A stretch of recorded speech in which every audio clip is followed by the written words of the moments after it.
न करता, श्रेय न घेण्याचं काम न करता तो प्रामाणिकपणे ते करत असतो. ही एक आपल्या सगळ्यांना अभिमानाची गोष्ट आहे. कारण जात कोणी मागून घेत नाही. मी कोणत्या जातीत जन्माला यावं हे कोणी मागून घेत नाही. पण आल्यानंतर कर्माच्या आधारावर त्या त्या जातीमध्ये योग्य काम करणं, म्हणजे जसं स्वामी विवेकानंदांनी म्हटलं तशा पद्धतीने काम करणं हे खरं म्हणजे अपेक्षित असतं. पण त्याच्यापेक्षा योग्य पद्धतीने ते काम करणं हे जे गरजेचं आहे ते ब्राह्मण समाज त्या त्या ठिकाणी करत असताना आपण बघतो. मला आठवतं, मी काही महिन्यांपूर्वी दिल्लीला मागच्या ज्यावेळी आमचं पार्लमेंटचं सेशन होतं त्या सेशनच्या वेळेला आमचे काही खासदार मित्रांच्या बरोबर ते म्हणाले, चलो हम जाएंगे, अभी चुनाव आने वाला है. तर म्हटलं, मला वाटलं कहाँ जाएंगे? नाही, काही ज्योतिषी के पास जाएंगे. तर आम्ही गेलो, चौघजण मिळून गेलो. आणि मी दिल्लीमध्ये तो एकटाच आणि शेवटचाच ज्योतिषी बघितलाय, परत नाही गेलो. मी सांगतो, म्हणजे मला वाटत पण ते गेल्यानंतर तिथं त्याने बघितली, आधी ज्याची ओळख होती त्याची आधी बघितली, त्याला सांगितलं, हे सांगितलं, काहींचं फेस रिडिंग केलं, तुम्ही सांगता तसं, न्यूमरोलॉजी काहींची बघितली. तुम्ही माझं करताय नाही ना? तर ते केलं आणि मग शेवटी मला सांगितलं की बैठो. मी बसलो. मग त्यांनी मला बघितलं, हात बघितला आणि काय केलं, म्हणजे आप ब्राह्मण आहे. म्हटलं हां. आपको क्या बता रहे का, आप तो विवेकी है म्हणाल. आणि असं म्हटलं आणि पुढे काहीच सांगितलं नाही. मला असं वाटतं की हे मला त्या क्षणाला हा अनुभव आला की ह्या जातीमध्ये जन्मात आल्यानंतर हा माणूस ब्राह्मण आहेच, पण त्याचबरोबर हा विवेकी आहे. हे जर तुम्ही ज्योतिषांनी मला सांगितलं, म्हणजे समाजाचा केवढा मोठा विश्वास ह्या समाजातल्या व्यक्तीमध्ये आहे आणि त्याच्या विवेकीवर आहे, याचा अनुभव खरं म्हणजे आपल्याला त्यावेळेला येतो.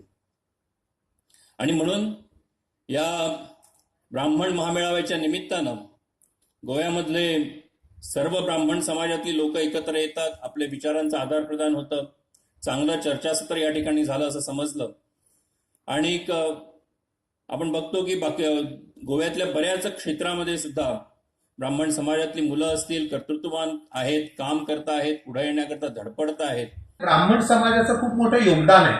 आणि ही गोष्ट इस्लामिक आक्रमकांना माहिती होती की ब्राह्मण समाजाला जर जिवंत ठेवलं तर हिंदूंना पुन्हा जागरूक करायची यांच्यात क्षमता आहे. त्यामुळे अनेक जर आपण पुस्तकं वाचली त्या काळातली, तर ज्याला टार्गेटेड व्हायलन्स म्हणतात, की ब्राह्मण समाजाला नष्ट करण्याचा खूप मोठा प्रयत्न इस्लामिक आक्रमकांनी त्या काळात सुद्धा केला.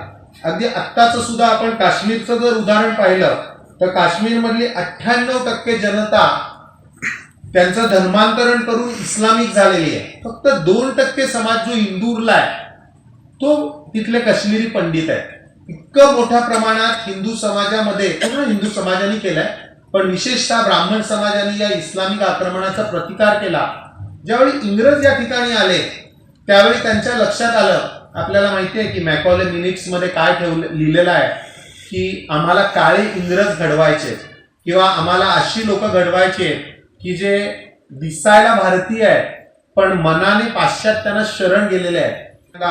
चित्रपट उद्योग आणलेला आहे किंवा प्रत्यक्ष अभिनयाच्या क्षेत्रामध्ये पूर्वीच्या राजा परांजपे पासून आता माधुरी दीक्षित पर्यंत किंवा अगदी आता वेगवेगळ्या सिरियल मध्ये खूप फेमस असलेल्या सुबोध भाव्यांपर्यंत अनेक अभिनेते या ब्राह्मण समाजातून आपल्याला वर आलेले दिसतात. मग वैज्ञानिक असतील, त्याच्यामध्ये जयंत नारळीकरांसारखी अनेक नावं आहेत. स्वातंत्र्य लढ्यामधली खूप नावं आहेत. त्याच्यामध्ये आद्य क्रांतिकारक वासुदेव बळवंत फडके आहेत, मग टिळक आहेत, सावरकर आहेत. गोमांतक मुक्ती लढ्यामधले अनेक नावं आहेत जे आपल्या आताच प्रसिद्ध झालेल्या स्मरणिकेमध्ये आपल्याला बघायला मिळतात. असं खरं म्हणजे आपल्याला सर्वांना अत्यंत अभिमान वाटावा अशी खूप मोठी एक परंपरा ब्राह्मण समाजाला लाभलेली आहे.